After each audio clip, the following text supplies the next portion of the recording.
우리가 지금 읽은 본문은 위대한 베드로의 신앙 고백이 나오는 장면입니다.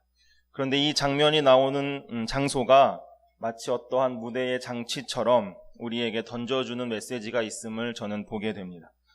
오늘 본문과 같은 사건을 기록한 마태복음 16장 13절을 보면 오늘 이 고백이 나온 장소가 가이사랴 빌립보임을 볼 수가 있습니다.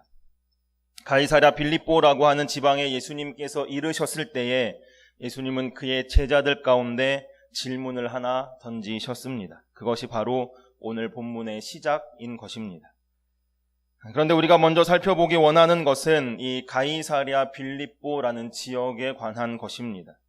가이사랴 빌립보라고 하는 곳은 이스라엘의 최북단 헬몬산 옆에 있습니다. 헤롯 대왕이 BC 20년 로마 황제 아우구스투스로부터 선물로 받은 도시였습니다. 그의 권력을 가능하게 했던 로마 정권으로부터 받은 선물인 것입니다. 헤롯은 정치적인 아부를 잘하는 정치적인 감각이 아주 뛰어난 사람이었습니다. 그래서 유대인들에게는 성전을 재건해 주기도 하는 그런 사람이었습니다. 헤롯은 이곳에 로마 황제 디베료 가이사를 기념하는 거대한 신전을 지었습니다. 그리고 그 후에 그의 아들 헤롯 빌립이 이곳을 수도로 정하면서 황제를 찬송하는 의미로 그의 이름 가이사 뒤에 자기의 이름 빌립을 지어서 가이사랴 빌립보라고 명명한 곳이 바로 가이사랴 빌립보입니다. 이곳은 고대로부터 바알 숭배의 뿌리가 되었던 장소이기도 합니다. 물이 굉장히 풍부한 지역으로 풍요와 번영의 상징인 판신을 섬기는 판신전이 있기도 했습니다. 뿐만 아니라 제우스 신전이라든지 황제들을 숭배하는 신전들이 아주 많은 곳이 가이사랴 빌립보라는 도시입니다. 우상의 도시인 것입니다. 황제의 논리, 힘의 권력, 풍요와 번영을 최고의 가치로 여겼던, 어떻게 보면 영적으로 혼탁한 시대 정신을 가지고 있었던 곳이 바로 가이사랴 빌립보라고 할 수 있는 것입니다. 예수님은 바로 이곳에서 수많은 우상 숭배가 난무했던 그 중심, 그 한복판에서 제자들에게 질문하고 계신 것입니다. 사람들이 나를 누구라고 하느냐? 사람들이 예수님에게 부여한 정체성이 무엇인지, 수많은 사람들이 예수님을 무엇이라고 하는지, 어떤 분이라고 생각하는지에 대해서 묻고 계신 것입니다. 언젠가 조용기 목사님의 설교를 듣고 있었는지 읽고 있었는지 기억이 나진 않지만 거기서 하나의 재미있는 여담을 들은 적이 있습니다. 거지 나사로에 대한 본문이었는데, 만약에 거지 나사로가 순복음교회 교인이었다면 축복과 형통의 복을 받아서 거지로는 죽지 않았을 것이다 라고 말씀하시는 것을 듣게 되었습니다. 이 말을 들으면서 저는 생각한 것이 하나 있습니다. 만약에 거지 나사로가 우리 서원교회를 다녔다면 예수님과 동행해서 예수님의 사람이 되었을 텐데 라는 생각을 했습니다. 그런데 그 생각이 여기서 멈추지 않고 저의 이런 생각의 끝이 어디를 향해 갔냐면 에덴 동산을 향해까지 갔습니다. 만약에 아담과 하와가 한국 사람이었다면 어떻게 됐을까를 생각해 본 것입니다. 뱀이 하와에게 찾아와서 하와야 이 선악과 참 먹음직스럽기도 하고 보암직스럽기도 하지 라고 했을 때 분명히 아마 그는 그 뱀을 잡아서 먹었을 것입니다. 한국 사람이기 때문에 그렇습니다. 굉장히 아주 잘 고아서 남편 아담에게 주지 않았을까라는 생각을 제가 개인적으로 해보았다는 것입니다. 제가 말씀드리고 싶은 것은 이것입니다. 어떤 대상에 대해 정체성을 어떻게 부여하느냐에 따라, 어떻게 생각하느냐에 따라서 그에게 기대하는 바가 다르다는 것입니다. 우리가 어떤 사람을 리더라고 생각하고 크리스천이라고 한다면, 부모라고 한다면, 학자라면, 의사라면 등등 우리가 부여하고 생각하는 그 사람의 정체성에 따라서 우리가 기대하는 바가 달라진다라는 것입니다. 예수님은 지금 묻고 계십니다. 사람들이 나를 무엇이라고 하느냐? 누구라고 하느냐? 우리 제자들의 대답을 한번 보겠습니다. 19절을 함께 읽겠습니다. 19절입니다. 시작. 대답하여 이르시되 세례 요한이라 하고 엘리야라 더러는 옛 선지자 중에 한 사람이 살아났다 하나이다. 세례 요한이라고 합니다. 엘리야라고 하고 옛 선지자 중에 한 사람이라고 합니다. 이들은 모두 선지자 그룹이라고 할 수 있습니다. 사람들이 예수님을 선지자 중에 한 사람 하나로 생각하고 인식했다라는 것입니다. 그런데 유대 사람들이 선지자라고 하면 같이 등장하는 개념이 하나 있습니다. 그것은 바로 기적과 능력에 관한 것입니다. 예수님을 기적과 능력을 행하는 선지자쯤으로 지금 사람들은 이해하고 받아들였다는 것입니다. 그렇다면 사람들이 자연스럽게 예수님으로부터 기대하는 것이 무엇이겠습니까? 자신들을 배부르게 해주고 질병과 약함으로부터 벗어나게 해주는 그 기사와 표적, 능력을 예수님께 기대했다는 것입니다. 이분이 정치적으로 권력을 잡으면 적어도 우리는 굶어 죽지 않겠구나 라는 생각을 사람들이 하고 있었다는 것입니다. 오늘 본문 직전에 보면 오병이어로 5,000명을 먹이신 장면이 나옵니다. 떡 5개와 물고기 2마리로 남자만 5,000명이 되는 사람들을 배불리 먹이셨습니다. 그런데 그마저도 대부분의 무리들은 배가 부르자 각자 흩어져 자신의 집으로 돌아가 버렸습니다. 그들이 예수님께 기대했던 것이 바로 거기까지였기 때문입니다. 더 깊은 심오한 진리로 영원히 목마르지 않는 샘물로 나아가지 않은 채 그들은 서둘러 자리를 떠난 것입니다. 이것이 오늘날 우리의 모습은 혹시 아닙니까? 우리는 오늘 사마리아 여인이 예수님께 드렸던 질문으로 자문해 보아야 합니다. 사마리아 여인은 예수님께 물었습니다. 선생님, 우리 조상 야곱이 선생님보다 더 크신 분이십니까? 야곱은 우리에게 이 물을 주었고 그가 그의 아들들과 가축들도 다 여기서 우물을 마시지 않았습니까? 이런 질문을 예수님께 하고 있습니다. 야곱은 태중에서부터 택함을 받은 사람입니다. 그의 허리에서부터 이스라엘의 12지파가 나오는 복의 근원이자 민족의 뿌리와 같은 사람이었습니다. 그 위대한 조상 야곱이 주었다라고 생각하는 그 우물에서 지금 이 사마리아 여인이 예수님과 함께 있는 것입니다. 그리고 이런 질문을 던지고 있는 것입니다. 유대 사회에서 최고의 유산은 우물이었습니다. 우물을 통해서 민족이 일어났습니다. 우물을 통해서 나라가 일어나고 우물을 중심으로 도시가 일어납니다. 우물을 중심으로 전쟁이 일어나고 다툼이 일어납니다. 우물을 중심으로 가난한 자와 부유한 자가 갈라졌습니다.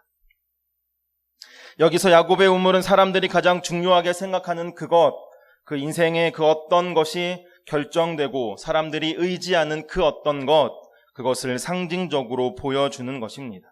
지금 사마리아 여인은 예수님께 질문합니다. 이 세상의 그 어떠한 것보다 당신이 더욱 크신 분이십니까? 라고 질문하는 것입니다. 우리의 삶의 목마름을 채워주는 세상의 부와 명예와 또 사람들로부터 받은 칭찬과 형통, 안락, 이 모든 것보다도 당신이 더 크신 분이냐라는 질문을 하고 있는 것입니다. 오늘 우리는 진지하게 우리 자신에게 이 질문을 던져보아야 합니다. 그리고 우리가 분명한 자신의 대답을 주님께 드릴 수 있어야만 합니다. 오늘 우리가 예수님께 기대하는 것은 무엇입니까? 문제의 해결입니까? 직장의 문제, 재정의 문제, 인간관계의 문제, 건강의 문제, 이러한 인생의 수많은 문제들에 대한 응답을 기대하고 바라보고 혹시 예수님 앞으로, 주님 앞으로 나오지는 않았습니까? 그럴 수 있습니다. 그러나 그것이 전부가 되어서는 안 됩니다. 만약에 이것이 전부라면 우리가 배부르자마자 흩어진 그 5,000명의 무리와 다를 것이 무엇이 있겠습니까? 세상은 마실수록 목마른 소금물과도 같습니다. 사람의 사랑으로 자신 앞에 공허를 채우려 했던 이 사마리아 여인에게 예수님은 말씀하십니다. 이 우물을 먹는 자는 목마르거니와 내가 주는 물은 영원히 목마르지 아니하리라. 아멘. 세상의 그 어떤 것으로도 너를 만족시킬 수 없다. 잠깐 너의 목마름을 채워주고 너의 허기와 공허를 채워주는 것 같지만 이내 곧 찾아오는 공허와 또 견딜 수 없는 외로움, 만족할 수 없는 인생의 덧없음이 너를 급습할 것이다.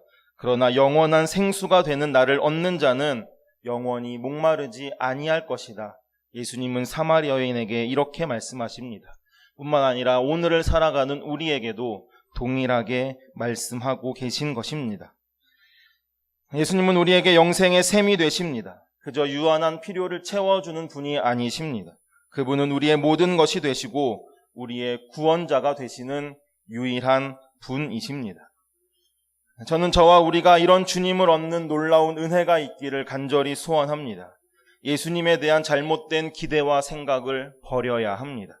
우리가 설정해 놓고 기대하고 바라보는 그 시선을 거두어야 합니다. 구원자 예수 그리스도, 영생의 셈이 되는 예수 그리스도, 그 앞에 우리의 믿음의 시선을 다시 한번 드는 그 은혜가 있기를 간절히 소원합니다. 사람들에 대해 자신의 평가를 들은 예수님의 마음이 별로 좋지 못했습니다. 그래서 다시 질문하십니다. 우리 20절을 함께 읽겠습니다. 20절입니다. 시작. 예수께서 이르시되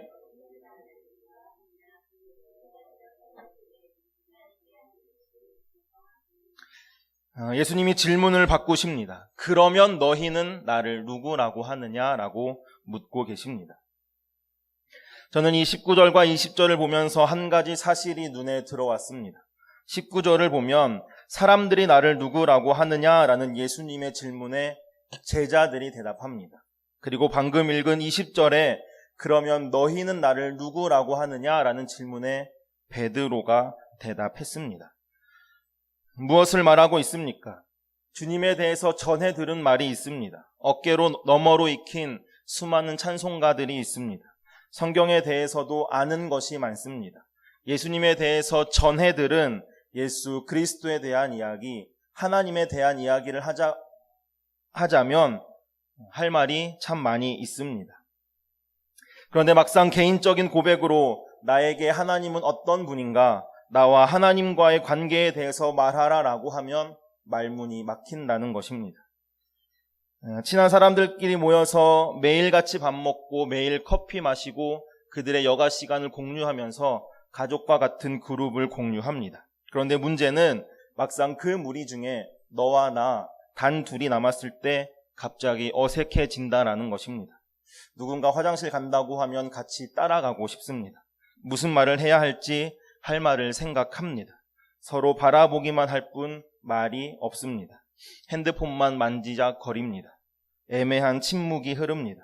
친하다고 생각했는데 그것이 아닌 것입니다. 왜냐하면 그 관계는 무리와 더불어 맺은 관계이기 때문입니다.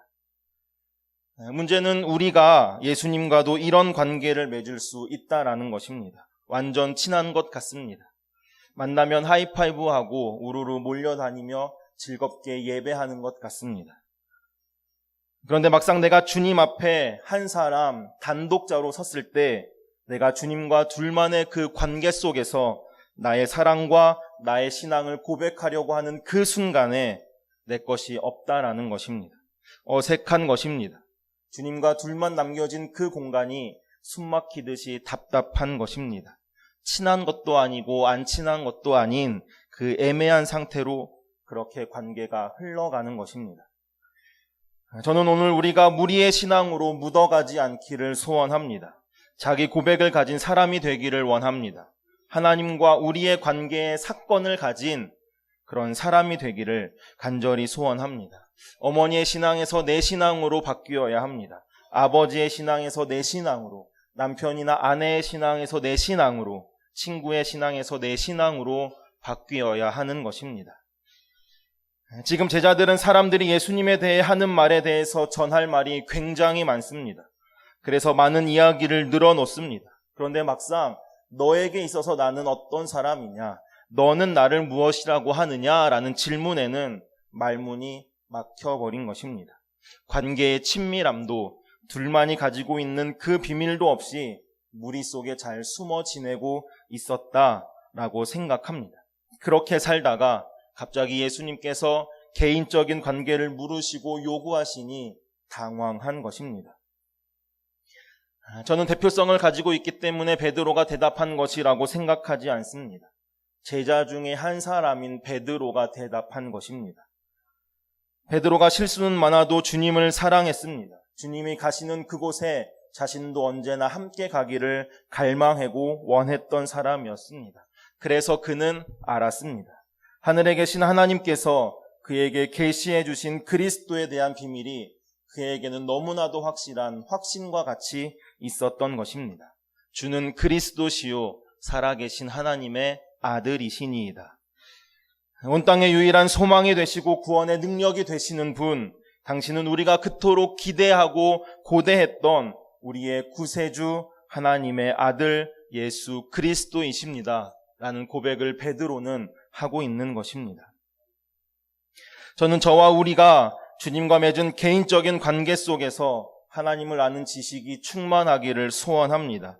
베드로와 같은 본질적인 신앙 고백이 우리 안에도 있어야 하는 것입니다. 남이 경험한 간증에 아멘하는 것으로 머무르지 말아야 합니다. 오늘 우리 각자가 주님만의 시간을 갖고 그 관계의 사건을 만들어 가기를 원합니다. 이 영적인 친밀함의 은혜를 누리는 우리가 될 수 있기를 간절히 소원합니다. 언젠가도 나눈 기억이 있지만 누군가 저에게 전도사님에게 하나님은 어떤 분이십니까? 라고 묻는다면 저는 주저없이 하나님은 저의 백그라운드이십니다. 라고 말할 것입니다. 저의 삶을 돌아본다면 하나님은 언제나 제 뒤에서 저와 함께 하셨습니다. 때로는 힘들어 넘어졌을 때, 그래서 일어나기 귀찮고 싫어질 때 하나님은 뒤에서 저를 일으켜 세우시고 함께 걸어가 주셨습니다. 때로는 주위에서 날아오는 비난의 돌들 화살을 제 뒤에서 대신해서 다 맞아 주셨습니다. 때로는 지칠 때에 뒤에서 가만히 저를 안아 주셨습니다. 저에게 하나님은 그런 분이십니다. 예수님은 지금 우리에게 묻고 계십니다. 너는 나를 누구라고 하느냐? 이 질문에 다른 그 어떤 사람의 말이 아닌 나의 고백을 드리는 은혜가 있기를 간절히 소원합니다. 우리 이 시간 함께 합심해서 기도하시겠습니다. 기도하실 때에 주님, 세상의 그 어떤 것보다 더욱 주님을 찾겠습니다. 더욱 주님을 사랑하겠습니다. 주님과의 1대1한 친밀한 관계를 갖기를 원합니다. 너는 나를 누구라고 하느냐 물으실 때에 세상 사람들의 말이 아닌 나의 고백을 드리는 삶을 살게 하옵소서. 그러한 관계를 주님과 맺게 하옵소서. 우리 함께 합심하여서 기도하시겠습니다. 기도하십니다. 하나님 감사합니다. 주님, 세상의 그 어떤 것보다 더욱 주님을 찾는 우리가 되게 하여 주옵소서. 더욱 주님을 사랑하겠습니다. 주님과의 1대1의 그 친밀한 관계를 갖기를 원합니다. 너는 나를 누구라고 하느냐 물으실 때에 세상 사람들의 말이 아닌 나의 고백을 드리는 삶을 살게 하여 주옵소서. 하나님과의 1대1의 그 친밀한 관계를 갖고 날마다 주님과 동행하는 삶을 살아가는 우리가 되게 하여 주옵소서. 그렇게 살기를 소원합니다. 하나님과의 관계가 1대1의 관계를 맺는 하나님 우리들의 삶이 되어줄 수 있도록 인도하여 주옵소서. 하나님, 이 시간 기도하옵기는 하나님 성전 입구 리모델링 공사를 위하여 기도합니다. 하나님, 귀한 시간들을 통하여 우리의 믿음을, 우리의 신앙을 다시 한번 점검하게 하시며 우리의 신앙도 리모델링하는 귀한 시간으로 삼을 수 있도록 인도하여 주옵소서. 하나님의 도우심의 은혜가 하나님 넘쳐날 수 있도록 인도하여 주옵소서. 일하시는 분들 안전도 지켜주셔서 하나님 끝나는 그 순간까지 아무 사고 없이 하나님 인도하시고 지키시고 보호하여 주시기를 간절히 소원합니다. 더욱 이 시간도 중보하며 기도하옵기는 내일 있을 대학 수학능력시험을 위하여 기도합니다. 하나님 고3 수험생들 하나님 붙잡아 주시고 그들의 삶 가운데 그들의 마음 가운데 찾아와 주셔서 하나님 주시는 평안함이 넘쳐날 수 있도록 인도하여 주옵소서. 그동안 준비한 모든 것들이 헛되지 않도록 하나님 지키시고 보호하시고 그들의 삶 한순간순간에 매 순간순간순간에 하나님의 인도하심을 경험하는 자들이 되어줄 수 있도록 주여 인도하여 주옵소서. 우리들 더욱더 기도로 그들에게 힘이 되게 하시며 그들을 위하여 중보하는 자들이 되어줄 수 있도록 인도하여 주옵소서. 하나님 세상 가운데 다시금 나아갑니다. 하나님 주신 이 말씀으로 말미암아 승리케 하시며 어떠한 상황과 환경 가운데 있을지라도 오직 주님께 주신 그 은혜로 살아가는 그 은혜가 우리의 삶의 원동력이 되는 우리들의 삶이 되어줄 수 있도록 주여 인도하여 주옵소서.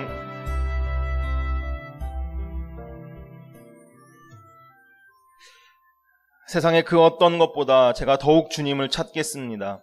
더욱 주님을 사랑하겠습니다. 주님과의 1대1의 친밀한 관계를 갖기를 원합니다. 너는 나를 누구라 하느냐 우리에게 물으실 때에, 나에게 물으실 때에 세상 사람들의 말이 아닌 나의 삶의 고백을 드리는, 믿음의 고백을 드리는 우리들이 되도록 인도하여 주옵소서. 그러한 관계로 날마다 주님과 동행하는 삶을 살아가는 우리가 되게 하여 주옵소서. 예수님의 이름으로 기도합니다. 아멘. 다 함께 일어나셔서 결단의 찬양, 주님 다시 오실 때까지 찬양하시겠습니다. 주님 다시 오실 때까지 제가 주님과 함께 하겠습니다. 주님과 함께 걷겠습니다.